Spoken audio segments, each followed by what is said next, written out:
Hello viewers, কেমন আছো তোমরা সবাই? আমি কিষান আর তোমরা দেখছি চলো দেখি চ্যানেল। আমার চ্যানেলে সবাইকে স্বাগত।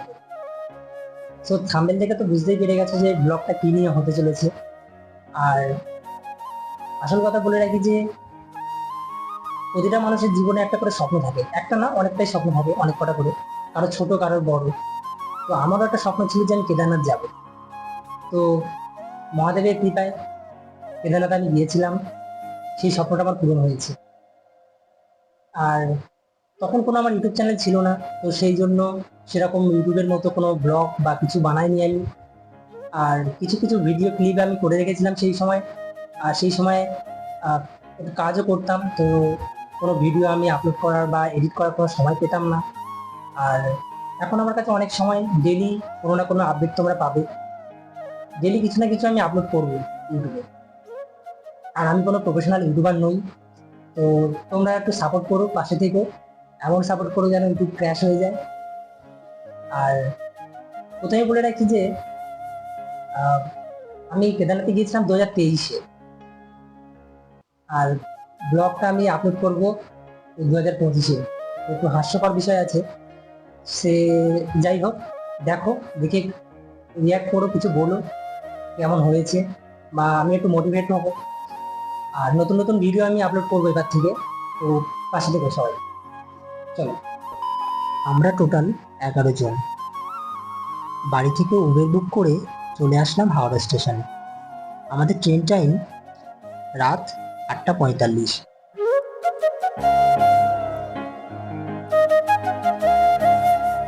আমরা আমাদের প্ল্যাটফর্মে চলে এসেছি। আর এদিকে দেখো ট্রেনটাও চলে এসেছে, ডুন এক্সপ্রেস। আমরা এই ট্রেনটাতে করেই যাব। হর হর মহাদেব বলে আমরা ট্রেনে উঠে পড়েছি।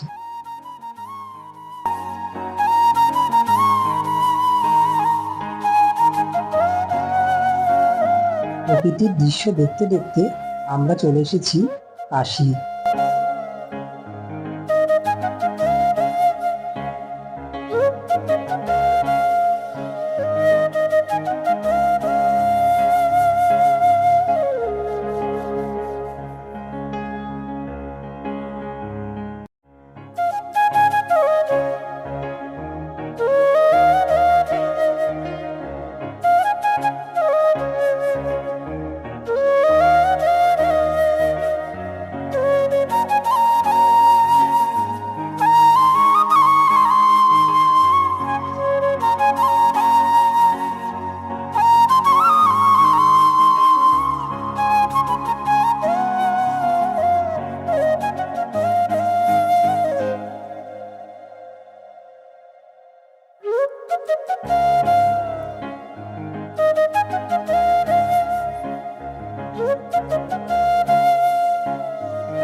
সো ফাইনালি আমরা চলে এসেছি হরিদ্বার।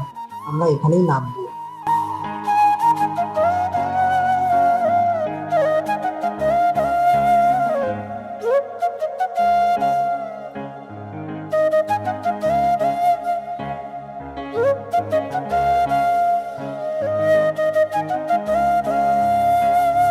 হরিদ্বারে আমরা একটা রাত স্টে করব, তাই আমরা হোটেলে রুম নিয়ে নিয়েছি। এরপরে চলে এসেছি আমরা হরিদ্বারে গঙ্গায় স্নান করতে। তারপরে আমরা সবাই মিলে একটা গ্রুপ ফটো তুলে নিলাম। পরের দিন সকালে আমরা কেদারনাথের দিকে রওনা হলাম।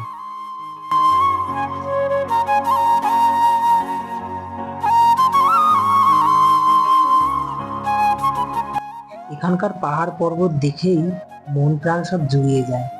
দেখো কত সুন্দর প্রকৃতি এখানকার।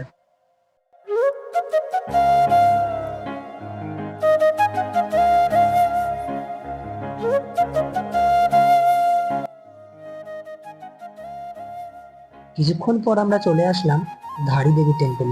তো তোমরা যদি কখনো যাও তো এই ধারী দেবী টেম্পলে অবশ্যই যেও।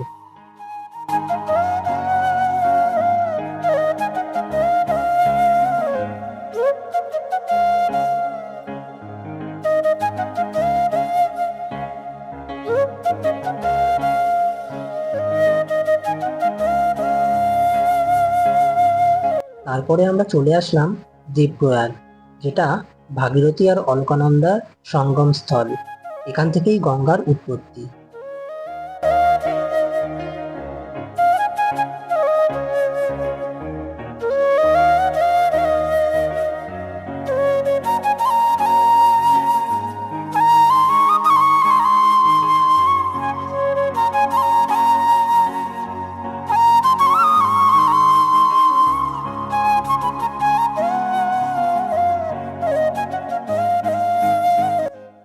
সো তোমাদেরকে তো আমি আগেই বলে দিয়েছি যে সব জায়গার ভিডিও আমি করিনি, কিছু কিছু ক্লিপ নিয়েছিলাম, সেগুলো দিয়ে ভিডিও বানিয়েছি।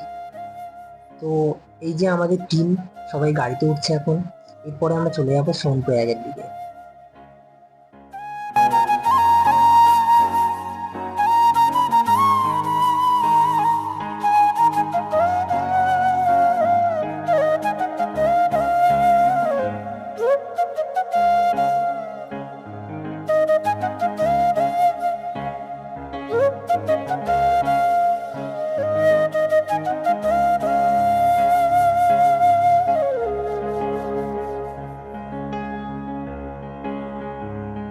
তারপরে আমরা চলে এসেছি গৌরীকুণ্ডে।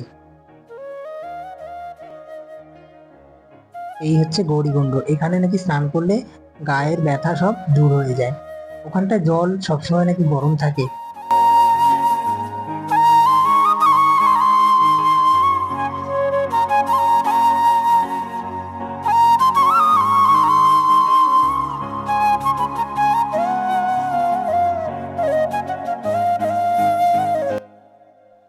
আর এই এক দাদা শুধু বলে ফটো তোল ফটো তোল। বন্ধুরা, তোমরা যদি কখনো কেদারনাথে যাও তো কোনোদিন জল কিনবে না, শুধু সাথে একটা বোতল রাখবে। আর ওই ঝর্ণার জল, মানে পাহাড় থেকে গড়িয়ে আসা জল তোমরা ধরে খেতে পারো, একদম শুদ্ধ।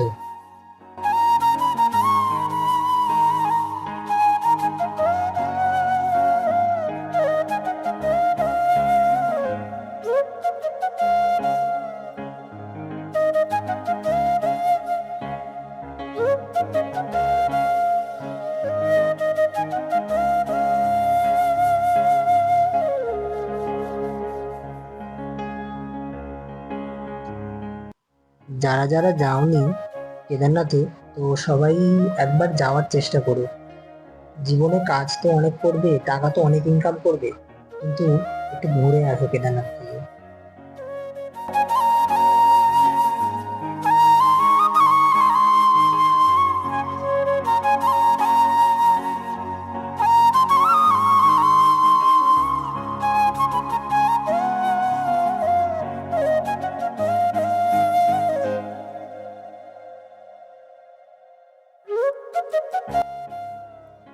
আমরা কেদারনাথে যাই নভেম্বর মাসে। তো সেই সময় এতটাই ঠান্ডা ছিল যে ক্যামেরা ফটো, মানে ফটোটা যে ক্লিক করে ফটো তুলবে সেটাই করতে পারবে না। মানে না পারা যাচ্ছে জ্যাকেট পরে থাকতে। জ্যাকেট পরে থাকলে আবার বেশি গরম লাগছে, আবার খুলে দিলে আবার ঠান্ডা, এতটাই ঠান্ডা।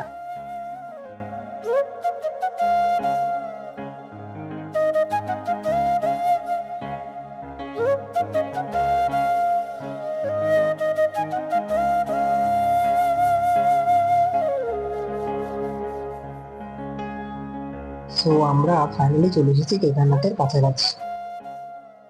আমরা হাঁটা শুরু করেছি সেই সকালে, আর কেদারনাথ মন্দিরে গিয়ে পৌঁছেছি সন্ধেবেলায়। তো সন্ধে আরতি দেখে আমাদের আমরা যে টেন্ট নিয়েছিলাম সেটাই চলে গিয়েছিলাম। শান্তি কাকে বলে সেটা তো কেদারনাথ মন্দিরে গিয়েই বুঝেছি। সকালবেলা উঠে চলে গিয়েছি মন্দিরের সামনে, তারপরে আমরা পুজো দিয়েছি, দিয়ে আবার 22 কিলোমিটার পথ হাঁটতে হবে বলে আমরা তাড়াতাড়ি নিচের দিকে রওনা দিয়েছিলাম। দিয়ে ওখান থেকে আমরা আবার চলে যাই বদ্রীনাথ। তো সেখানকার ভিডিও কিছুই শুট করতে পারিনি, সেখানে আরো ঠান্ডা। আর আগেও বলেছি যে কোনো ব্লগের কোনো ছিল না আমার তখন, না হলে আমি ভিডিও করতাম যেভাবে।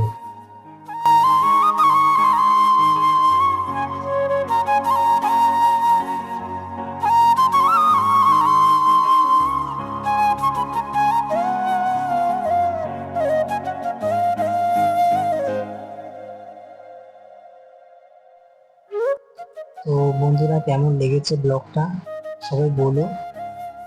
তারপরে আমরা ফটো তুলে চলে এসেছিলাম নিচে। আজকের মতো ব্লগ এই পর্যন্ত, আবার দেখা হবে নেক্সট ভিডিওতে। টাটা।